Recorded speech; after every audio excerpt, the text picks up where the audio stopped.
جمال الوجود بذكر الإله وتصفو الحياة بنور هدى. علماء نے ان ساری تمہیدوں کو بیان کرنے کے بعد ایک سوال کیا ہے کہ اب ہم پوچھتے ہیں اہل دنیا سے کہ نبوت کی تاثیر کیا ہے. سوال سمجھ میں آیا ہے؟ مختصر سا سوال ہے یا نہیں؟ نبوت کی تاثیر کیا ہے؟ اس کا جواب استاذ العلماء علامہ خالد محمود صاحب نے دیا ہے 2 لفظوں میں. سوال نبوت کی تاثیر کیا ہے؟ جواب نبوت اپنے ماننے والے کو نجات کی ضمانت دیتی ہے. یہ نبوت کی تاثیر ہے. بات سمجھ میں آئی ہے نہیں آئی ہے؟ یہ علماء دیوبند کے نغمات ہیں.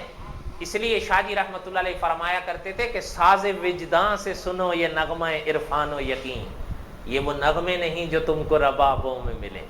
یہ شاہ جی کے بیٹے فرمایا کرتے تھے سید عطا اللہ شاہ بخاری کی رحمت اللہ علیہ.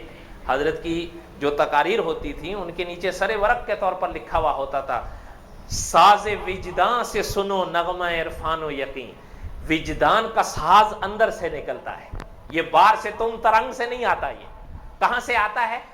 اندر سے آتا ہے. اس اندر سے آنے والے ساز کو کیا کہتے ہیں؟ ساز وجدان. ساز وجدان سے سنو نغمہ عرفان و یقین. یہ وہ نغمے نہیں جو تم کو ربابوں میں ملے. ہم نے راہ لاہوت کے دیکھے وہ مسافر. ہم نے راہ لاہوت کیا ہوتی ہے؟ اب یہ پھر اب ان کی تشریحات کا موقع نہیں. پھر سبھی صحیح میں دوسری طرف نکل جاؤں گا. کہنے کا مقصد یہ ہے، سوال یہ ہے کہ نبوت کی تاثیر کیا ہے؟ جواب نبوت اپنے ماننے والے کو نجات کی ضمانت دیتی ہے. یاد رکھو گے یہ سوال و جواب. اب سنیے، جب نبوت کی یہ تاثیر ہے اور کوئی اس تاثیر سے انکار کر سکتا ہے؟ نہیں کر سکتا. جب نبوت کی یہ تاثیر ہے تو پھر نبوت کے اندر جھوٹ کس طرح آ سکتا ہے؟ اللہ میاں آنے نہیں دیتے.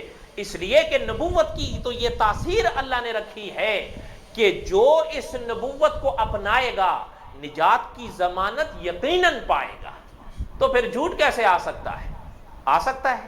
نہیں آ سکتا. اور علماء فرماتے ہیں جہاں جھوٹ نہیں آ سکتا تو پھر وہاں مبالغہ بھی. اس لیے علماء فرماتے ہیں اہل سنت علماء کی یہ تحقیق اور عقیدہ ہے کہ حضرت آدم سے لے کر حضور تک خدا کے کوئی نبی، خدا کے کوئی رسول آج تک شاعر نہیں ہوئے. کیا نہیں ہوئے؟ شاعر نہیں ہوئے. اللہ میاں انبیاء کو شاعر ہونے نہیں دیتے. مرزا غلام احمد قادیانی نے ایک نظم لکھی الاعجازیہ.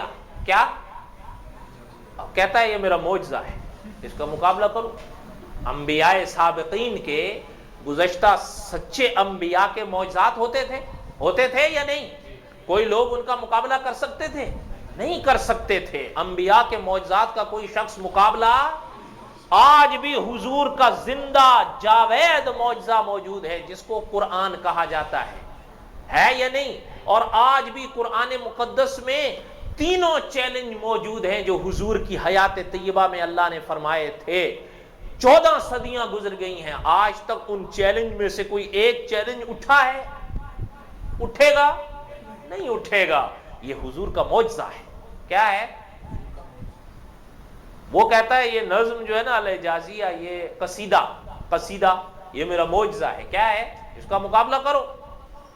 اب علماء نے فرمایا کہ اللہ کے بندے یہ تو ثبوت ہے اس بات کا کہ تو شاعر ہے، نبی نہیں. او اللہ کے بندے، جو چیز نبوت میں عیب ہے، جو چیز نبوت کی ضد ہے تو اسے ہی نبوت کی دلیل میں پیش کر رہا ہے. مت نہیں ماری گئی؟ نہیں. آپ بتاؤ جو چیز. اب میں آپ سے پوچھتا ہوں شاعری انبیاء کے لیے عیب ہے یا نہیں؟ ہے یا نہیں؟ تو جو چیز انبیاء سابقین صادقین کے لیے عیب تھی وہ اس کے لیے خوبی بنی. آپ بتاؤ. اور اللہ نے تو کلام پاک میں فرمایا وَمَا عَلَّمْنَاهُ الشِّعْرَ سورت یاسین ہے، ہمارے خدا کے پیغمبر شاعر، ساتھ ہی فرمایا وما ینبغی لہ، شاعری انبیاء کے لائق بھی ان ہوا الا ذکر و قرآن مبین۔ اسی لیے حضرت چنیوٹی صاحب رحمۃ اللہ علیہ فرمایا کرتے تھے کہ علماء حق کی کچھ باتیں یاد رکھا کرو۔